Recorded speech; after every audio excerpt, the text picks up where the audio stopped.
Leading off our discussion tonight, our Democratic Congressman Andre Carson of Indiana. He's a member of the House Intelligence Committee. Matt Miller, former spokesperson for Attorney General Eric Holder, is with us. He's an MSNBC contributor. And Nicholas Kristof, Pulitzer Prize-winning columnist for the New York Times, who has written extensively on foreign affairs, is also with us. Congressman Carson, I want to start with you and the new revelations today about the Trump administration's reach to Australia now, in addition to Ukraine, looking for help in rehabilitating Donald Trump's campaign image in relation to the Mueller investigation.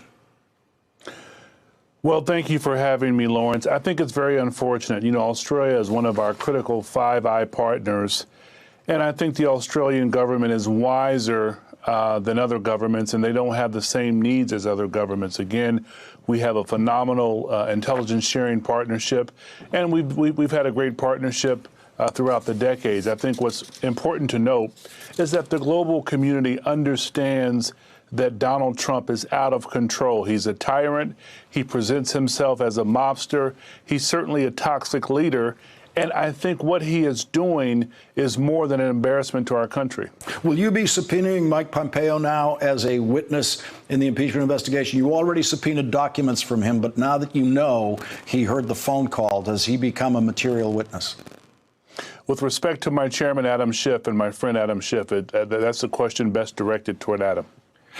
Matt Miller, I want to get your reaction to the Attorney General's conduct, having worked for an Attorney General yourself. You know, I think everything about this probe that he's launched is deeply troubling. The revelations today just add to it. I think you have to go back to the beginning of this investigation and realize, you know, this investigation looks nothing like a normal DOJ probe. It is not a criminal investigation because there's no credible evidence of criminal wrongdoing. You can't just start criminal investigations for no reason. It's not an IG investigation. It appears that it is just the Attorney General operating outside the normal DOJ channels to kind of, you know, roam around the world, roam around the intelligence community, looking for ways to smear the people the president sees as his political opponents, the intelligence community and the FBI.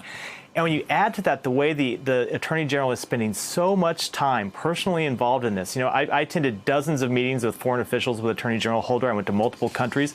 He never once flew to a country just to pressure them on one specific investigation, as it appears Attorney General Barr did here last week.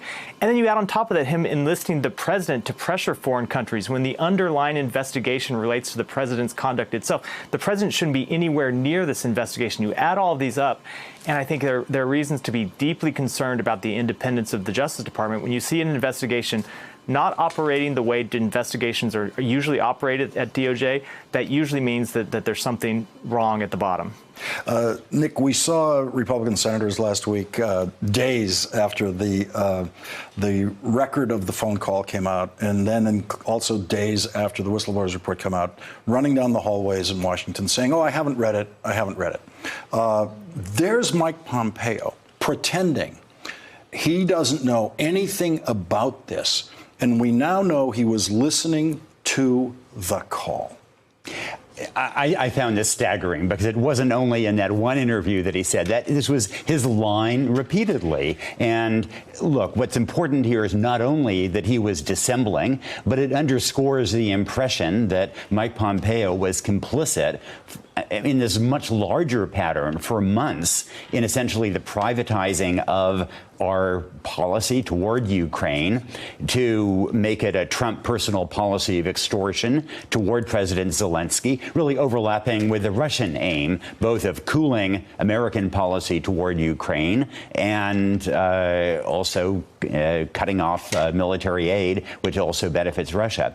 But I think also the importance of Pompeo participating in the call is that it underscores this wasn't just some routine phone call. Look, a Secretary of State is not normally a party to a call like that. That suggests that this phone call was really something that the administration regarded as a very important effort by the Trump administration to, I think, you know, to twist Zelensky's arm. And so in both dimensions, I think it's a incredibly important milestone, and it does sort of reflect a sense that this is growing and growing. You know, Bill Barr and Mike Pompeo today, and you know, Lawrence, my guess is it's going to drag in Mike Pence as well. Mike Pence was so involved in Ukraine policy from May on. He, as you know, canceled a trip there. Exactly. So his trip, he was supposed to attend the Zelensky inauguration. That was canceled as a way of putting pressure on Ukraine. Well, I mean, he must have known that his trip was canceled. He must have known the reason why. Then on September 1st, he met with President Zelensky. Surely Zelensky raised the question of why military aid had been suspended. What did he say in response to that? Then again, he spoke by phone with Zelensky on September 18th. Clearly, there must have been some discussion of that military assistance. I would really like to know what Pompeo told him. Congressman Carson, the question of what Pompeo knew, when did he know it, who did he tell, as Nick just mentions, that seems to be becoming an increasingly important question. You might get a lot of information in these depositions that you now have scheduled with members of the State Department who've been involved in this, former ambassador to Ukraine, for example, and those are coming up fairly quickly. Mm-hmm. Absolutely. We have a very capable staff of former prosecutors and members of the intelligence community who will be a part of that line of questioning. There are those of us who are representatives who are scheduled to have our own hearing on Friday, and many more to come, in fact. But during this recess, Lawrence, I think it's very important to note that the American people are looking to Congress to do the right thing. The Founding Fathers were complicated, as we know, but they were very brilliant in setting up three separate but equal branches of government. And I think Congress has a duty, and I've been urging Republicans, Democrats, Independents, Libertarians to urge their representatives to do the right thing and hold this administration accountable. And Matt Miller, we also have reports, the Washington Post, of saying Barr had already made overtures to the British intelligence officials last week. The Attorney General traveled to Italy. So now we have trying to get help from Britain, trying to get help from Italy, trying to get help from Australia.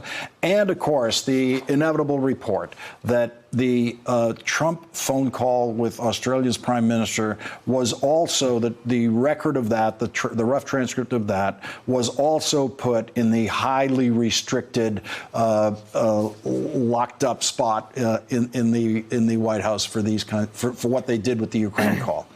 Yeah, you see the president trying to conceal what he was doing here, the president's staff trying to conceal what the president was doing.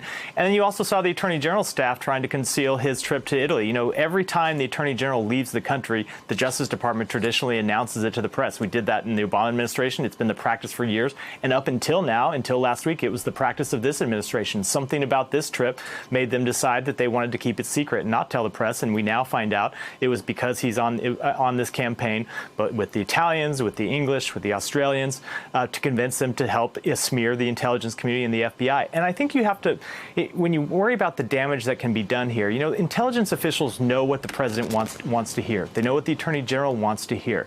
And when you see the way the president has retaliated against the Ukrainian government when they didn't initially launch the investigation that he wanted, you have to wonder if these other officials are going to try to produce something to make the president happy, or if they see evidence of interference in the next election, whether they're going to hold it back and not come forward, and that's deeply concerning. Nick, one thing I'm stunned by the behavior of Mike Pompeo and William Barr, especially where it is on the calendar. We're possibly 18 months away from a new Justice Department run by a Democratic Attorney General who's empowered to investigate everything they've been doing. And for anyone who lived through the Nixon experience, the idea that an Attorney General would go near to the edges of this kind of behavior, or a Secretary of State, is just stunning. I mean, I have the same sensation. I mean, I remember in high school, being glued to the Watergate hearings, and it's this same sense of an administration that has no sense of accountability, has no sense that there's ever going to be scrutiny. The Zelensky call, I mean, Trump made from the private living, not from the Oval Office, but from the private living quarters. And I think that what is finally happening is indeed that things are catching up. And so we're seeing that with Barr and with Pompeo. And as I said, I think that Pence may be next. The next whistle might be aimed at Mike Pence. We will see. Congressman Andre Carson, Nicholas Kristof, Matt Miller, thank you all for starting us off tonight. Really appreciate it. Thanks for checking out our YouTube channel. Subscribe by clicking on the button below for more from The Last Word and the rest of MSNBC.